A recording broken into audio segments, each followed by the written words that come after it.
Welcome to new TV Telugu. ఇప్పుడు Telangana top 10 చూద్దాం. పోలాకి మండలంలోని సుసరాం దుర్గమ్మ వారి దేవాలయం గత 2 రోజులుగా వరద నీటిలో మునిగి ఉంది.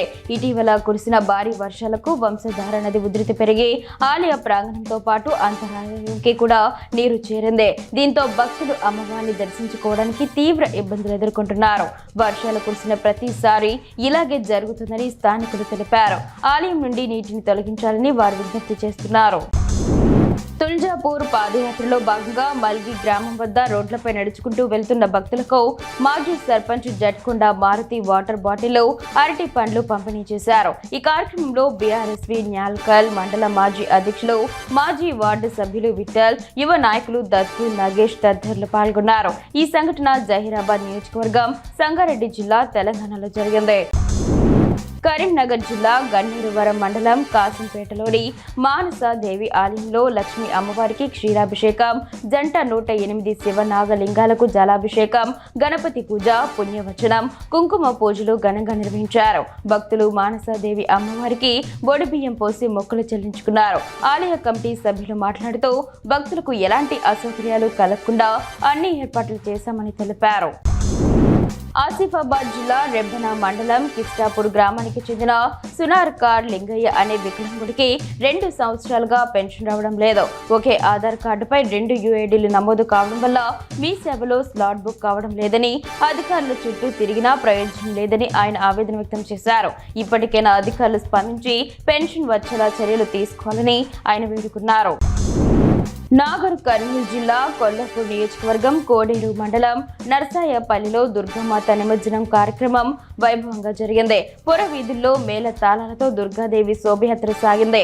ఈ కార్యక్రమంలో చిన్నారుల కోలాటం, బొడ్డమ్మలతో పాటు గ్రామ పెద్దలు, యువకులు పెద్ద ఎత్తున పాల్గొన్నారు. దక్షిణ కాశీగా ప్రసిద్ధి చెందిన వేములవాడ శ్రీ రాజరాజేశ్వర స్వామివారి ఆలయంలో భక్తులు అధిక సంఖ్యలో తరలివచ్చారు. అర్చకులు, వేద పండితులు ప్రత్యేక పూజలు నిర్వహించారు. భక్తులు ధర్మగుండంలో స్నానాలు ఆచరించి స్వామివారికి కోడె మొక్కులు, ఇతర మొక్కులు చెల్లించుకున్నారు. స్వామివారి దర్శనం కోసం భక్తులు గంటల తరబడి క్యూలైన్లలో వేచి ఉన్నారు. హైదరాబాద్ లోని కొండాపూర్ సర్వే నెంబర్ 59లో భారీ బందోబస్తు నడుమ హైడ్రా కూల్చివేతలు మొదలయ్యాయి. ఇటీవల సుప్రీంకోర్టు ప్రభుత్వానికి అనుకూలంగా తీర్పు ఇవ్వడంతో భిక్షపతి నగర్లోని నిర్మాణాలను హైడ్రా కూల్చివేస్తోంది. 2.5 దశాబ్దాలుగా ఈ భూమిపై వివాదం నడుస్తుండగా ఈ స్థలం ప్రభుత్వానిదని కోర్టు తీర్పు చెప్పడంతో హైడ్రా రంగంలోకి దిగింది. మీడియా, స్థానికులను 2 కిలోమీటర్ల దూరం నుండే పోలీసులు అడ్డుకుంటున్నారు.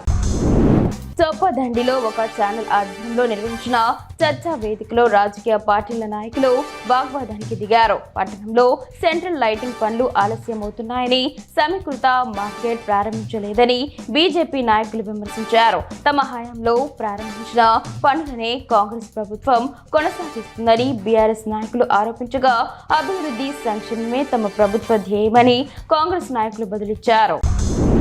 బీఆర్ఎస్ మాజీ మంత్రి, సిద్దిపేట ఎమ్మెల్యే తన్నీరు హరీష్ రావు కొత్తపేటలోని టీమ్స్ ఆసుపత్రి నిర్మాణ పనులను పరిశీలించారు. ఈ సందర్భంగా ఆయన మాట్లాడుతూ మాజీ సీఎం కేసీఆర్ కు పేరు వస్తుందనే ఉద్దేశంతో సీఎం రేవంత్ రెడ్డి టీమ్స్ ఆసుపత్రి నిర్మాణ పనులను నిదానంగా చేయిస్తున్నారని ఆరోపించారు. నిధులు కేటాయించి భూసేకరణ చేసి డిజైన్లు ఫైనలైజ్ చేసిన ఆసుపత్రి పనులను ఎందుకు ఆలస్యం చేస్తున్నారని ప్రభుత్వాన్ని ప్రశ్నించారు.